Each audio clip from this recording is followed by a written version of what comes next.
Meda seme mwakwa bene so do ba Adom TV bedroom health tips so said ye no a wo kan ye ho ne so megidi ye so be kan ye ho fi said ye di nkomo no afa nkra no ho titiru protect my little lungs ye mo nkra na lungs ho ban nkra ni di said ye no a ma me na esi kire mu kire ye na nkra ni di nti ye force wo mo ene wa kire se be bia ahrawa no wo ene be bia aduane fa no ye ntoko kitwa bi tu force no ntime hume no ntime nya de open na aduane na kowura be bia wo se ohumefa afi na akra no so ntime hume e de nsem bebre ba kan ye ho na wotwe mu ne ye hwe courses saa de ye ebe ma akra ko Homeopathic say fasedama endpoint Homeopathic clinic na daroma e de di nkomo yi oba Grace Kwam ageneja be mu akwaba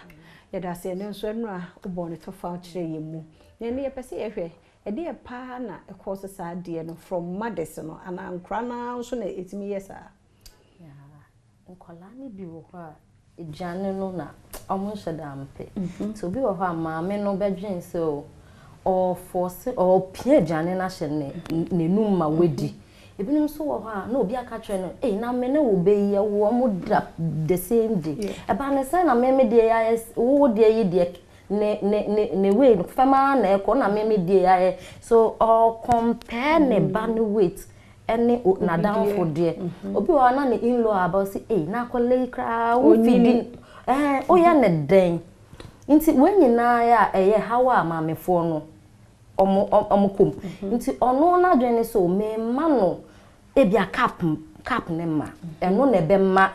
ni mu ayedu me ma ne cap ne ma eno na obi abehu se me ba no me hwe ne yi ba empembebre no try say wo force no self chenchena ache cap ba ko na me dia ma se no ma e de sansu yi ne bebro okay ma me fo ye kan fa ye fa ti se bia 0 to say no bia 0 to 1 month 0 to 2 months 3 4 enuane ne bia say no sem de ma no say no sem de ma no na ye nhwe enkola na nkasa na ekomodi omo a na wo mo mu jane okay o me a wo fidi na wo say otumi puba okay wa me a wo ya ne dan a wo say jane no didi agro ondi nti enkola de number of times a wo fidi no ne hia kakra okay odi kakra no na wa me a jano onkodi agro otno ate ho na ekomodi na obeba nti anya se meka se wo ne a wa hyehye se opese ode ma no na obi kra wo ha eduane no odi a one obi kọ round sa odi ba kwa na wetumrika na wakwa aba na wabedi mema na hawo nya botrema no nkola ni nti na ye wo nya botrema akola no na sani obedi na odi ama no because o try say wo force ebe wie no abeda ayaresabia but no ka say positioning bia the way de o moto no so timi cause problem say ideally akola odi ne to obefidi na odi ne to won sa ha na wa mane fuma no atare wu fuma nti ohwe wanim say na wo manage ane no sa na correct position obi wo ha ne ba ne da ho flat na o manage ane enye obi wo ne ba ne dampem no otiti manu say nyesa ebe wieche na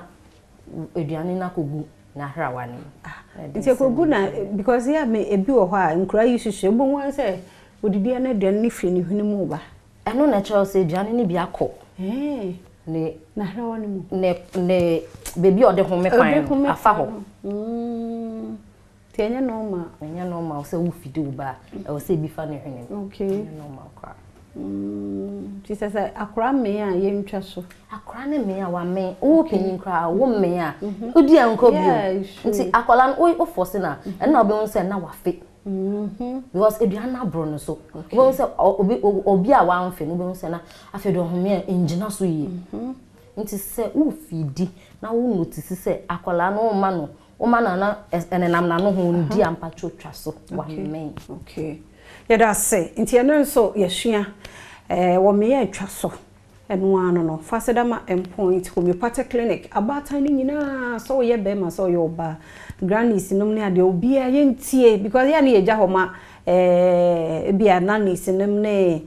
so nom ne ade akra ni di na ade so papa so no ni di ntini e force Mr. this week abata ne ye bade mamo untie ni ye ochena nkwa hoden wo ho aka ye ho na ye hia ne mom fasedama endpoint yare bia ha wa ye nkọ ho mema ne prostate no kokọ check wo de hwe se yare bia nim yare ni mu de a wo husu na wankọ hwe a wo hu nti obed adaroma sorry na ko endpoint wo na ko check ne number na wo screen na se no fa ne free no ochena nkwa hoden wo ho a ebe se hia